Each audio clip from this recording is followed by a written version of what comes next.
Filmate, wohin? Wohin? Nichts?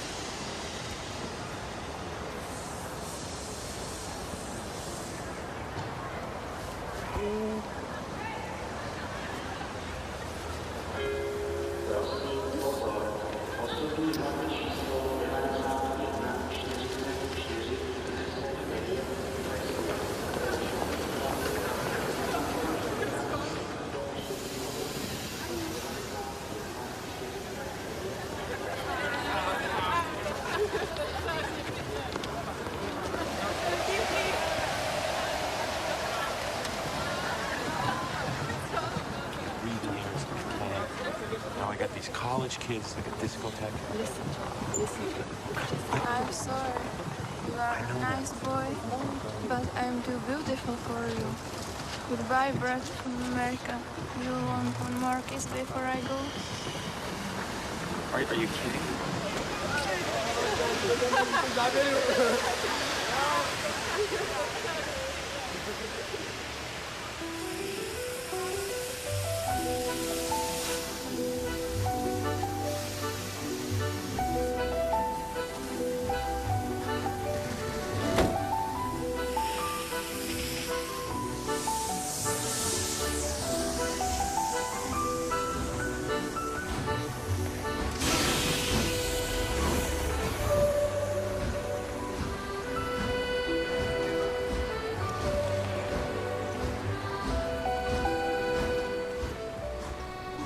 I'm here tonight to tell you about a father who loved his son and a son who loved his dad. The way this story is going to unfold for you, it's a little bit different because I want to bring it to now.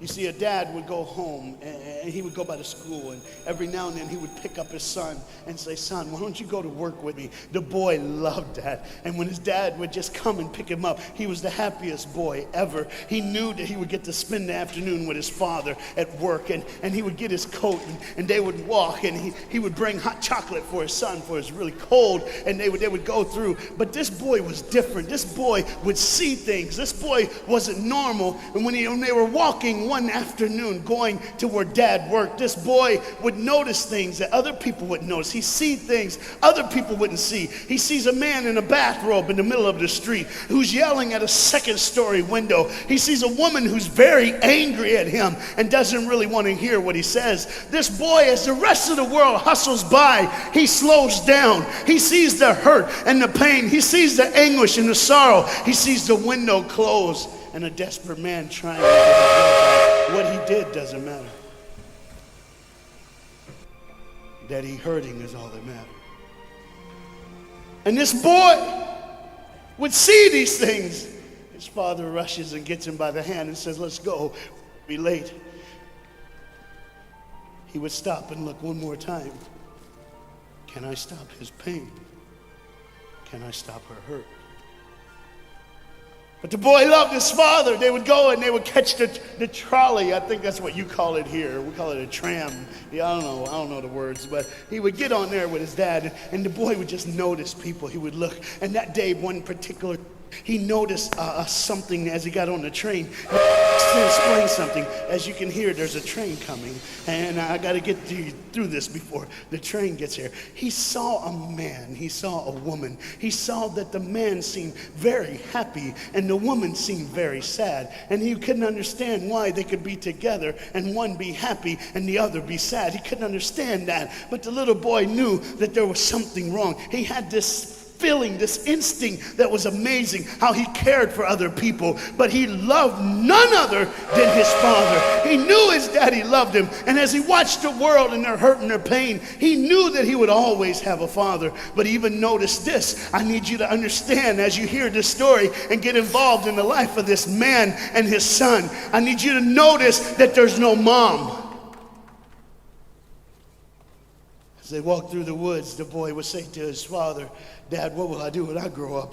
What will I get to do? Will I get a cool job like yours? How will I work? He said, I don't know, but I want to change the world. I want to do something great. I want to do something wonderful. I want to help people. I want to do something that could change the lives of anyone. I just want to be that great. I just want to do something good. And as he walked with his dad would say, son, you will be great. You will be awesome. You will change the world. Your life is going to be incredible. But there was a train coming.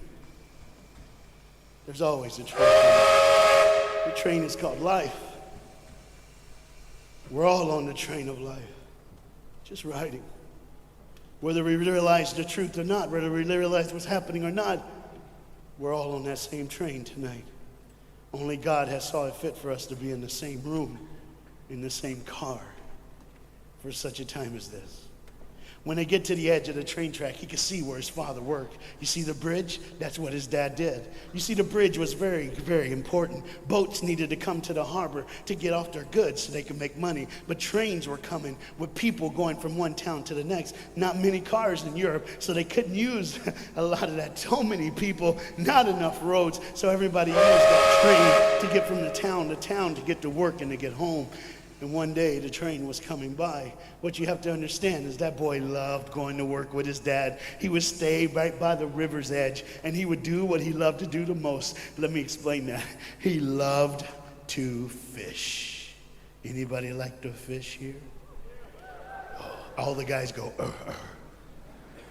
The dad looks at his boy and he says, son, now remember the rules. You got to stay right here because I can see you from the window right here. Don't get out of the sight of this window because you got to stay there so I know you're safe. Catch you something good to eat. But as you can hear, the train's coming. The father's job was cool. If I wasn't a preacher, I wouldn't mind doing that. Get to work. Get grease on you. Even if you didn't have to, you just squirt it on you like you feel like you did something. That's what I would do. There was a boat coming in the harbor. Timing is very essential. I'll go ahead and give you the key. The key is this. There's always a light. Everybody say light. Say it again. One more time. There's a light that the train conductor needs to see. If that light is green, he can go. If it's red, he must stop. You see, God has given us road signs in our life that we must read. Lines that tell us to go and lines that tell us to stop. Whether we read those and believe them or not is up to us. That's why some of you have fallen and you cannot get up. But tonight, that's why I'm here.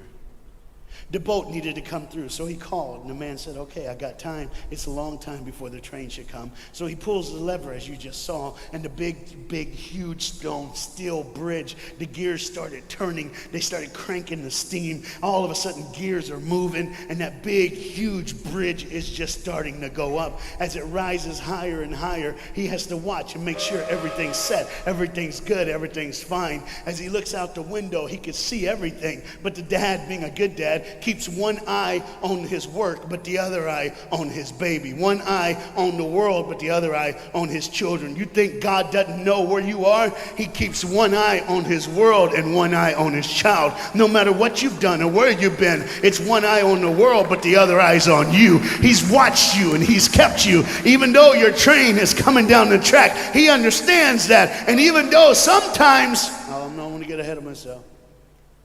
See the red light? He didn't see it. So many times we don't see the red light. See, to just say the train was early. The boy can hear and see the steam. And he looks and says, Daddy, the train. Daddy, the train's early. Daddy, you got a daddy. Hey, Daddy, the train. Daddy, the train's coming. But the dad was looking at the gears, making sure he had enough oil, making sure there was enough steam to get the bridge back down for the train. And the boy knew one thing. Now listen, the boy knew that his dad one time showed him where the trigger was. It was a red lever. If he pulls it, the train bridge would collapse down fast and the train would be able to come across. All the boy knew was there were people on that train. There were people that needed to be saved. There were people that had, some of them just with their friends having a good time, like everything's fine. They did not know that the bridge was up. They did not know what was coming. They're just living their life like you and me, just going down the road, just being our own thing, doing our own thing. And the dad all of a sudden hears the train coming. He looks and then he says, oh, my son. He looks out and his boy's gone. He's like, oh my God, where's my son? Where's my son? He got to figure out. He looks back just in time. to see his son trying to save the day. All he had to do was pull that lever. He reaches in to pull it, and the boy pulls too far, and he falls in the hole. Now it's on the Father, and God the Father, did you hear me? God the Father has to make a choice. It's his now. Do I save my son, or do I save the world? But they don't even know. They don't even know. The greatest decision of his life. He could blame it on them not seeing the red light. He could blame it doesn't matter anymore. Pull the lever, save the world. Leave it up, save your son. For God so loved the world that he gave his only son.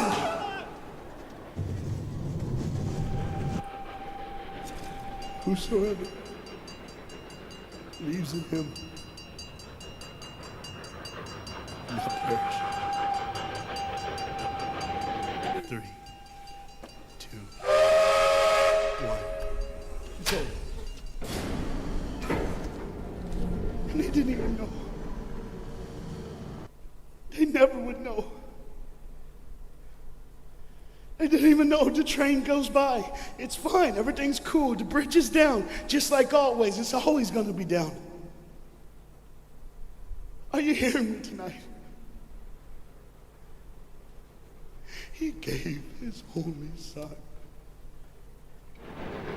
For God so loved the world that he gave. And you know what's amazing? I wonder what God did right when his son died on that cross. When he breathed his last breath. When he took that breath and he breathed and it was over. Here's what the Father would have looked like. They didn't even know, just trying to think of their life. Just trying to figure out what they're going to do next. Just thinking about the person they're going to see, the people they're going to hang out with. Just trying to be, just loving, caring. Doesn't matter if you're blind. Doesn't matter if you're putting on a little more makeup, trying to look pretty for somebody, or just wearing another mask. It doesn't matter. God gave his son for you.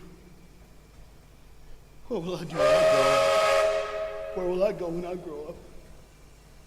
What can I change? And there was a girl in the bathroom on the train, liquefying her heroin to shoot up one more time. He died for her. He died for her. But in one moment, are you listening? In one moment, as the Bible says, everybody gets a chance. In one moment to see the look of the Father when he knows when you realize what he did for you, when you realize the sacrifice, when you realize he let his son die so that you can live, when you realize what he did, no matter what you're doing, no matter where you're at in this life, no matter what you're a part of, you gotta stop. You gotta stop. Even if it's for 1 second, and think, my God, he did it for me. He did it for me. And I pray to God you drop what you're doing. Drop what you're doing. With all the pain and the hurt and the sorrow in the world, he did it for you. That's why you're so quiet. You see, the train's coming. The train's coming. Everybody has things, you have ways of I don't want to, I don't want to do that. I don't want to, but why do I keep doing it? Even Paul said, why do I do? My flesh tells me, and I do what I know is wrong, and I don't do what I know is right. You got to understand tonight, the fight is on, and we can win. We become more than conquerors through Jesus Christ. And I'm not preaching just for me, I'm preaching on behalf of you. But what you got to understand is, there had to be a moment in those 3 days when Jesus died on a Friday and rose again on a Sunday. There had to be this moment. Go ahead, look at the screen. When it was just God and his baby and his son.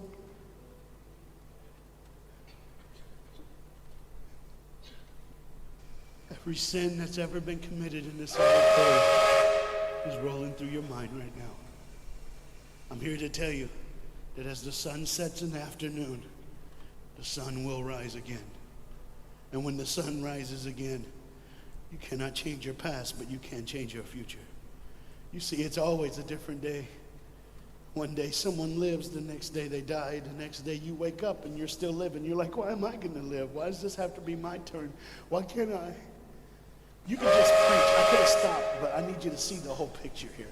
You see, because when God the Father gave his only son, when Jesus Christ breathed his last breath and he died, he did it in a way that you can never ever say, you don't know me, you don't understand me, God don't understand my pain, God don't understand my sorrow. You see, that's the very train that boy was on. That's the very train that he was on. And as this dad remembers, look real close. You see the pictures of the people? Bam, there they are. But there's somebody added in the picture, isn't it? Bam, there they are. Do you see who's added in it? In every face of every person, Jesus is in their life. Why? Because when you're the greatest sacrifice, you always end up in everyone's life. No matter where they are, who they are, he did it so that you can say he was there all the time, waiting patiently in line. Jesus Christ was there all the time. And the train keeps going. The train keeps coming. Train keeps moving. People keep living and people keep dying. And God the Father just watches it all. One eye on the world, the other eye on you. Some of you are starting to figure it out. You're like, what is he looking for? Just one girl. Because see, the whole horrible day, God only had his eyes on one person. And it was just a day on the street corner. When he walked by, he saw a girl with a babe. And she saw him. Do you get it? Old things are passed away. Behold, all things become new. He did it so that we can live. No matter what the sin, no matter what the pain, no matter what the sorrow, the sacrifice was perfect. It was perfect. And it was for you. And God the Father watches it all unfold. And all he can say